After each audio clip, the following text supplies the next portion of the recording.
ሰላም ሰላም፣ ውድና የተከበራችሁ የመሲ ኢትዮጵያ ቤተሰቦች እንዴት አላችሁ? እኔ እግዚአብሔር ይመስገን ደህና ነኝ። በያላችሁበት ሰላማችሁ እንደ ምድር አሸዋ በዘት ተረፍረፍ ይበልኝ። ላይክ፣ ሰብስክራይብ፣ ሼር በማድረግ ቪዲዮውን ጀምሩ። እንግዲህ ምን ማለት እንዳለብኝ አላውቅም። ሰሞኑን እንግዲህ በጣም አሳዛኝም በጣም እጅግ በጣም ልብ ሰባሪ ነገር እያየን ነው እንግዲህ እጅግ በጣም ያሳዝናል። እጅግ በጣም ልብ ይሰብራል። ግን ምናልባት አላውቅም፣ ያው እግዚአብሔር ለምን የለም ምናምን እንላለን። ከራሴ ጀምሮ ለምን በሰው ልጅ ይሄን ያክል መከራ፣ ይሄን ያክል በሰው ልጅ ላይ ይሄን ያክል ግፍ፣ ይሄን ያክል መከራ ሲደርስ እግዚአብሔር ለምን ዝም አለ እንላለን አይደለ? እኔ በራሴ ላለሁኝ ግን አላውቅም። እንግዲህ ብቻ እግዚአብሔር የሆነ አስበው ነገር ይኖር። በቃ እንደዛ ብለን ብናስብ ይሻላል ብዬ ነው ማስበው። እኔ የአባቶችንም ባይቼ መቆጣጠር አልቻልኩም። የምር በቃ በጣም በሚያሳዝን ሁኔታ አባቶች እንደዚህ ሲያለቅሱ ማየት እጅግ በጣም ይከብዳል። ምክንያቱም ይሄ የኛ ስራ ነው፣ የኛ በደል፣ የኛ ኃጢአት ነው። ግን በእኛ ምክንያት ደግሞ ስንት ንጹሐን አባቶች ንጹሐኖች በየቦታው ሲገደሉ፣ ከምንም በላይ ደግሞ ቤተክርስቲያን ሲቃጠል ማየት እጅግ በጣም ያሳዝናል። የምር ነው የምላችሁ ነው። እግዚአብሔርን ቤተክርስቲያን ሲቃጠል ማየት በጣም ያማል። በየጊዜው ይቃጠላል፣ በየጊዜው ክርስቲያኖች ይገደላሉ፣ በየጊዜው ኦርቶዶክሶች ይገደላሉ፣ ይባረራሉ። በቃ ከምንም በላይ ደግሞ ቤተክርስቲያን ይቃጠላል። ለምን አባቶች ለምን ይላሉ? ወጣቱ ቪዲዮ ይሰራል፣ ቲክቶክ ላይ ቪዲዮ ይሰራል፣ ዩቲዩብ ላይ በቃ በማንኛውም በሶሻል ሚዲያ ወጣቱ ለምን ይላል? ይወጣል 15 ቀን ወይ ደግሞ አንድ ወር ወይም ደግሞ ግማሽ ዓመትም ሊሆን ይችላል። መነጋገሪያ ይሆናል፣ ይቆማል። በእርግጥ እኔ እዚህ ተናገርኩኝ አልተናገርኩኝ ለውጥ ማመጣ ሰው አይደለሁም። ግን እንደ አንድ ኦርቶዶክሳዊ ሰው ምንም እንኳን እምነት ሊጎለኝ ይችላል፣ በደለኛ ልሆን እችላለሁ። ግን ቤተክርስቲያን ላይ ጥቃት ሲደርስ፣ ቤተክርስቲያን ላይ በደል ሲደርስ ዝም ማለት አልችልም። የኔ ሀሳብ የትም ላይ ሄድ ይችላል፣ የትም አይደርስም አውቃለሁኝ። ግን ማለት ያው መናገር ያለብን ነገር እንናገር። ቢያንስ ለምን በቃ የሚሆነው ነገር ለምንድን ነው የእውነት ማለት እኛ ኢትዮጵያ ባንዲራ አረንጓዴ ቢጫ ቀይ ባንዲራ ምናልባት ቤተክርስቲያን በር ላይ ስለምንሰቅል ሊሆን ወይስ ያ ከሆነ እኮ እኛ ኢትዮጵያዊነታችን ቢቀር ይሻላል። ቤተክርስቲያን በዛ ምክንያት ከምትቃጠል ቤተክርስቲያን አረንጓዴ ቢጫ ቀይ ስላሰረች ቤተክርስቲያን ከምትቃጠል በማናን ከሚገደሉ አረንጓዴ ቢጫ ቀይ ያለው ነጠላ ለብሶ ቤተክርስቲያን ስለሚሄድ ከሆነ ቤተክርስቲያን ብትቃጠለው የምር እኔ እግዚአብሔርን ለምን ኢትዮጵያዊነታችን አይቀርም? በቃ እንዴ በቃ ኢትዮጵያዊነታችን ቀርቶ ለምን በሃይማኖታችን አንኖርም? በቃ መቀየር ካለበት ይቀየራል። እንዴ ታዲያ እንዴት ነው ነገሩ? እንዴ ቤተክርስቲያን ያን ስላደረገች ነው ብቻ ጥፋቱ የማን ነው የሚለው በግልጽ የሚታይ ነገር ነው ብዬ አላስብም። ግን ያ ከሆነ ኢትዮጵያዊነታችን ከሆነ ቤተክርስቲያናችንን የሚያቃጥለው ኢትዮጵያዊነታችን ከሆነ እምነታችንን ሊያሳጣን የሚችለው ኢትዮጵያዊነታችን ከሆነ የአባቶቻችንን እንባ የሚያሳየን አባቶቻችን በየቦታው የሚገደሉት የሚሰቃዩት ኢትዮጵያዊነታችን ከሆነ ከእምነት በላይ ምንም ነገር ሀገር የሚባል ነገር ሊኖር አይችልም። ምክንያቱም በእምነታችን ምክንያት ከሆነ የሚገደሉት የሚሰቃዩት ኢትዮጵያዊነቱ ቢቀር አይሻልም? እኔ ብዬ እንደዛ ነው የማስበው። በቃ ማለት በዚያ ምክንያት ነው። በቃ ያ ነው ከተባለ ምክንያቱ እንኳን ቢታወቅ እንደኛ ለምን ኢትዮጵያዊነታችን ለምን አይቀርም? ከእምነታችን የሚበልጥ ነገር የለም። ኢትዮጵያ ከሌለች እምነት የለም ይባላል። ግን እኛ እየፈረስን ነው እኮ እንደ ቤተክርስቲያን እየተቃጠለች እያየን ቤተክርስቲያን እየተቃጠለች እያየን እስከ መቼ እኛ እምነታችን ጽኑ ነው? በእርግጥ እኮ እኛ እናውቃለን በመጽሐፍ ቅዱስ ስለ እስራኤል ታሪክ ስለ እስራኤላውያን ተጽፏል። ሙሴ እንዴት አድርጎ እስራኤላውያኖች ከመከራ እንዳዳናቸው ኢየሩሳሌም እንዴት እንደዳነች እናውቃለን። ስለ ዳዊት እንዴት እንዳሸነፈው እናውቃለን። ስለዚህ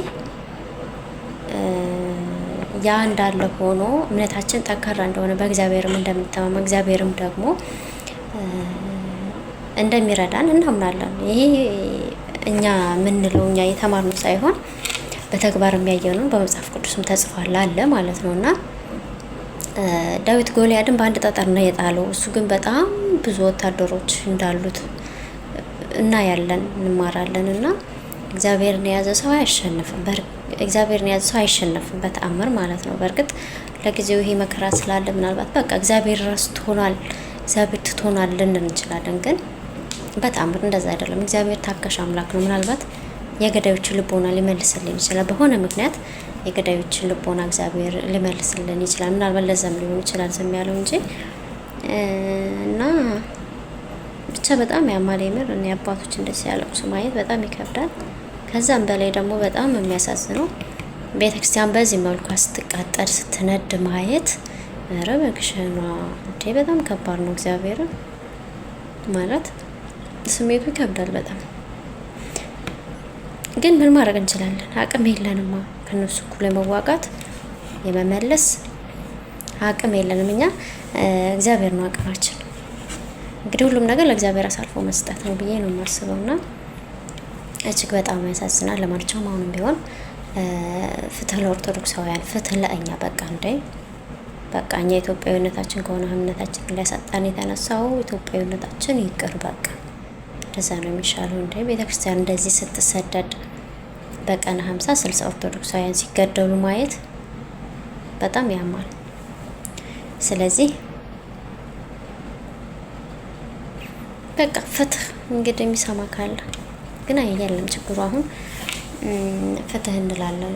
ያኔ የኔን ተውኝ አባቶች ፍትህ ይላሉ፣ ይጠይቃሉ። ሁሌ በቃ ሁልጊዜ ቤተክርስቲያን በተቃጠለች ቁጥር እንነሳለን። ፍትህ ይባላል። ፍትህ ፍትህ ፍትህ ፍትህ ሰጪ አካል የለም ማለት መደረግ ያለበት ነገር ካለ ማድረግ ነው እንጂ ፍትህ ሁልጊዜ ፍትህ እንላለን ግን ፍትህ የለም። በቃ የለም ማለት ይቻላል እኮ አይደለም? እንደዛ ነው የሚሻለው። እና ለማንኛውም እግዚአብሔር መልካም ነገር ያምጣልን። እውነት እንግዲህ የሞቱትም በእርግጥ ወደ እግዚአብሔር እንደሚሄዱ እርግጠኛ ነን። ወደ እግዚአብሔር ነው የሚሄዱት። በቃ ምንም እንኳን በደለኛ ቢሆኑም ወደ እግዚአብሔር እንደሚሄዱ ተስፋ አለን። እንግዲህ በረከታቸው ይድረሰን ለኛም። ግን ይብቃ፣ በቃ ኧረ ይብቃ። በጣም እየተሰቃየን ነው እንዴ! ሰው የሰውንም በማየት እኮ እጅግ በጣም ይከብዳል። ያማል። ሁልጊዜ ሰውን በማየት ሁልጊዜ ቤተክርስቲያን ስትቃጠል ማየት በጣም ይከብዳልና እግዚአብሔር መልካሙን ነገር እንዲያደርግልን እስኪ ሁላችንም በጸሎት በቃ እንመለስ። ችግሩኛ አንመለስም። ልባችን ደንድኗል። በቃ ልባችን በጣም ነው የደነደነው። የምር በቃ ወደ እግዚአብሔር መመለስ አልቻልንም። ስለዚህ እግዚአብሔር ልቦናችን እንዲመልስልን ተስፋ እናድርግ። በቃ እግዚአብሔር መልካሙ ነገር ከፊታችን ያምጣልን። እኔ እንደዛ ነው የማስበው። ብቻ የሚሆነውን ደግሞ እግዚአብሔር ነው የሚያውቀው። እግዚአብሔር መልካም ነገርን ያደርግልን። እንግዲህ ሀገራችንን ሰላም ያድርግልን። የሞቱ ወገኖቻችንን ነፍሳቸውን ይቀበል።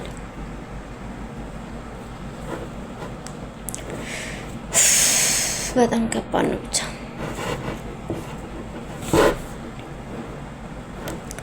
እግዚአብሔር ያውቃል። ለማንኛውም እግዚአብሔር መልካም ነገሩን ያምጣልን እላለሁኝ። እንግዲህ ፍትህ መጠየቅ ካለበት እንግዲህ ፍትህ ለኦርቶዶክሳውያን። በቃ ለምን እኛ አትግደሉን በቃ እንዴ! በጣም በዛ እኮ ይመር እንዴ! በቀን ስንት ሰው መሞት ማለት በጣም ይከብዳል። ማርያም ለማንኛውም እንግዲህ እግዚአብሔር መልካም ነገሩን ያምጣልን እላለሁኝ። በያላችሁበት ሰላማችሁ ብዙ ስትርፍርፍ ይበልኝ። ስለምትከታተሉ ያመሰግናለሁ። ግን በእርግጥ የሁላችንም ድምጽ ነው። ሁላችንም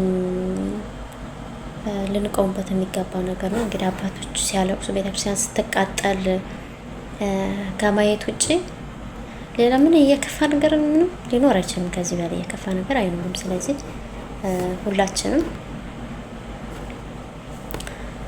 ፍትህን ጠይቅ። እግዚአብሔር መልካም ነገሩን ያምጣልን። ሀገራችን ሰላም ያድርግልን። እውነት እኛም ከአሁን በቃ በጣም ተስፋ እያጣን ነው።